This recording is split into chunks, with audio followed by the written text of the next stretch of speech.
Hello, this is Vanessa from Herbs of Grace Healing Arts, and I am coming to you to do one more episode in the short series of Herbal Allies for the Menopausal Journey. I'm the author of Metamorphosis, Rituals, Spells, and Natural Remedies for Peri, Mid, and Postmenopausal Women. And today, the herb that I want to talk to you about is nettles, stinging nettles. So the botanical name of stinging nettles is Urtica dioica. And I am in the Pacific Northwest, and right now it is almost spring.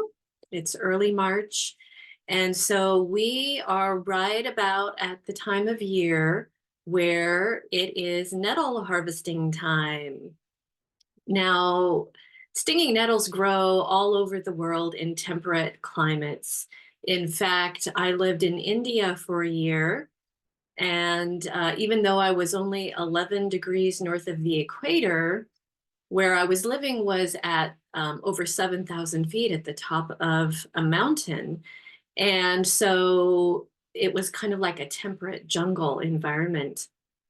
And one of the first herbs that I noticed growing there that I was familiar with was nettles. There was a variety of stinging nettles growing there in India. And it was such a pleasure to meet that variety. And I felt very, very welcomed there, meeting my old friend, stinging nettles. And so, one of the reasons that I particularly love stinging nettles, it has many, many, many benefits, and I'll share some of them today. But I first was introduced to stinging nettles because it has a lot of scientific research and studies behind it showing how useful it can be for seasonal allergies. And when I was much younger, from the age of 20 through my early 30s, I suffered from terrible seasonal allergies.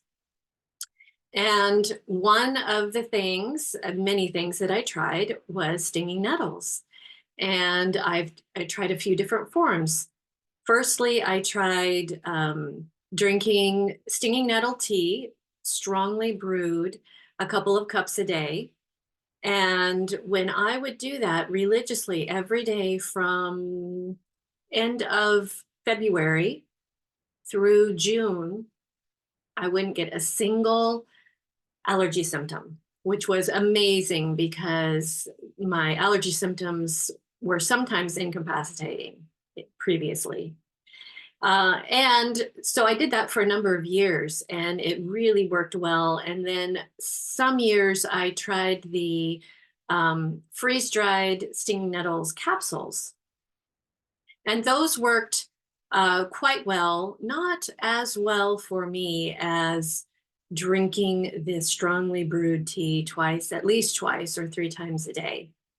But those are some of the ways that people have used stinging nettles to support the histamine levels, regulating histamine response, and in my case, eliminating seasonal allergies. I no longer get seasonal allergies. I've used stinging nettle and a combination of, dietary shifts and other energetic modalities to address not only my allergies, but other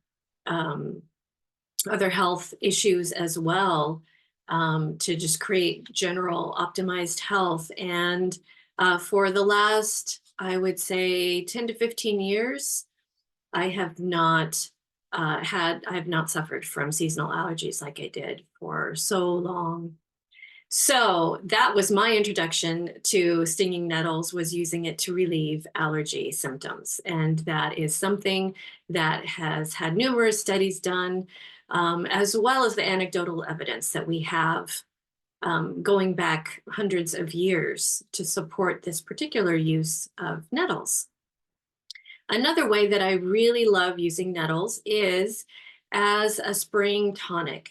And this is something that traditional cultures have been doing for thousands of years, because nettles is really detoxifying for the liver. It helps the liver, which is the main detoxifying organ of the body, to work better. Nettle is full of vitamins and minerals that help support the body in this. It also is a really wonderful support for the adrenals. And so this is one of the ways in which nettles are really wonderful for women in the menopausal journey, whichever part of the menopausal journey they're in, is because it supports the adrenals and the liver. And those are two of the main organs that we really need to be nourishing and looking at during this transition period. And so if we're feeling fatigued or overwhelmed, or like our adrenals are becoming overworked, or if we're feeling like the liver is becoming overworked, which it often does, because the liver is the organ that has to metabolize our hormones. And so if we're in a state of hormone imbalance, the liver has a lot of extra work to do. And so Nettles has this really wonderful dual capacity to support the adrenals and to support the liver.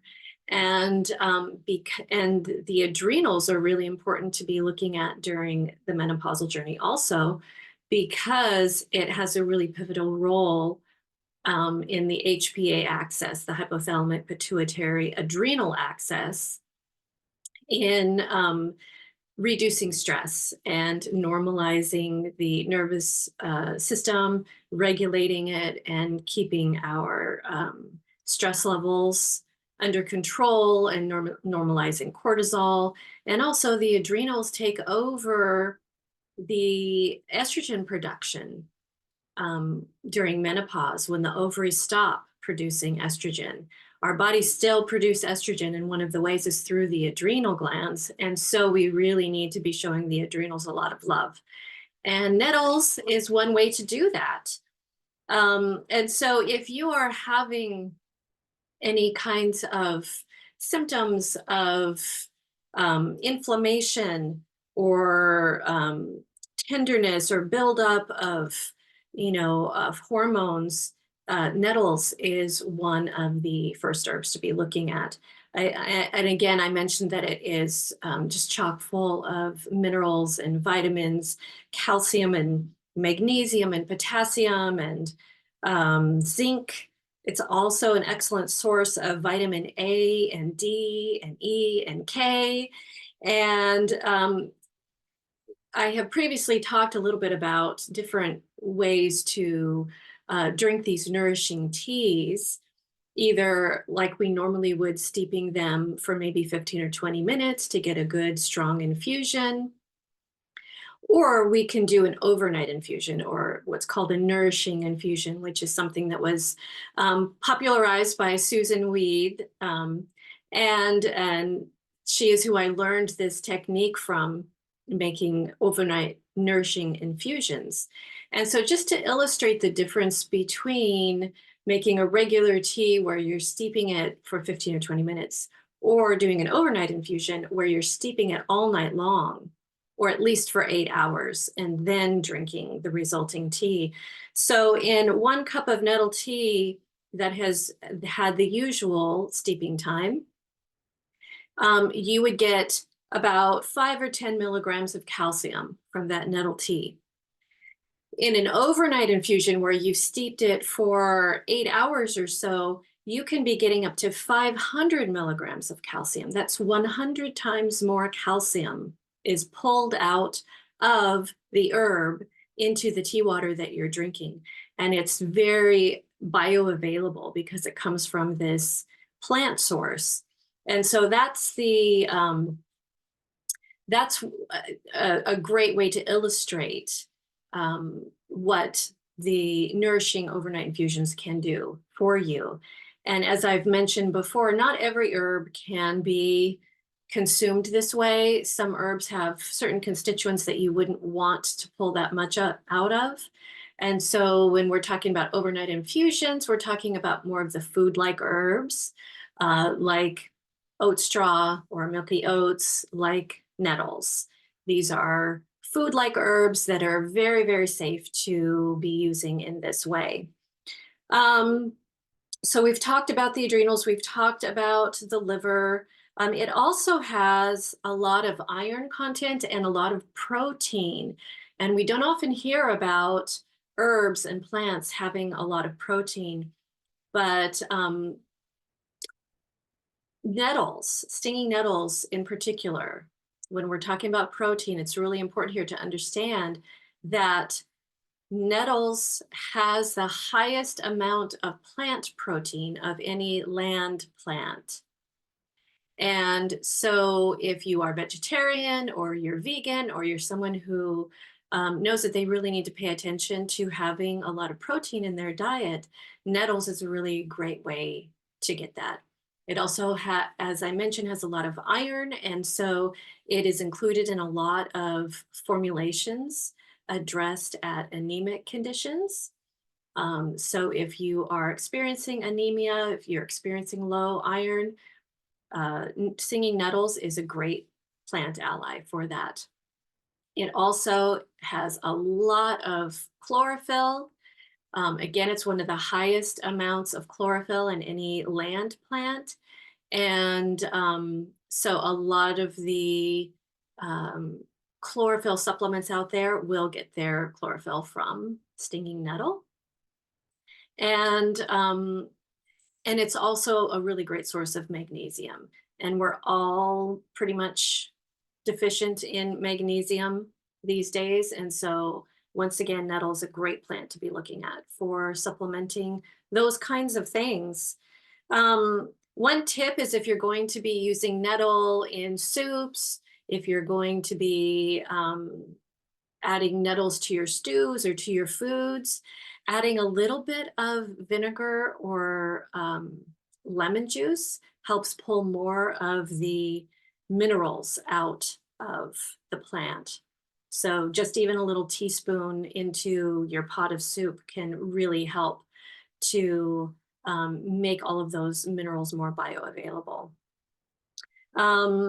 If you are eating nettles as a food, if you're harvesting nettles fresh and using it like you would spinach or any other kind of green, make sure that you are harvesting them when they're, between 6 and 12 inches tall. Once they get taller than that, they're not quite as tender. They're still edible, but um, you want to get them in that sweet spot between 6 and 12 inches. And as I said, you can use them as spinach. You wouldn't eat them raw because they do have a sting, but once they're dried or steamed or sauteed, then that eliminates the sting. And they kind of taste similar to, a fresh green like spinach or kale or collard green. They have that same similar, very green taste to them. Nettle is often used as a diuretic for hypertension or any other conditions like that. So it's often used in cases of rheumatism and arthritis. And we already talked about allergies and its benefit there. It can also be really helpful for easing cystitis and incontinence. And so this is another reason why it's a great plant ally for the menopausal phase of life. It can also help to rehydrate those vaginal tissues. So those women who are experiencing some vaginal dryness, some low libido, which might be a result of the vaginal dryness, this is another plant that we can be looking at.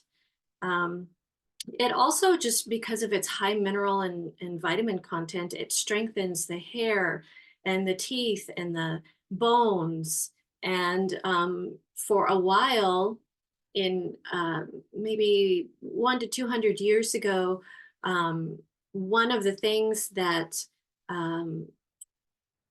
people who were raising horses, particularly race horses for sale, what they would do is 2 weeks before they would put the horse for sale, they would feed them lots of nettle seed, because what that nettle seed would do is create a really nice, thick, shiny coat on the horse.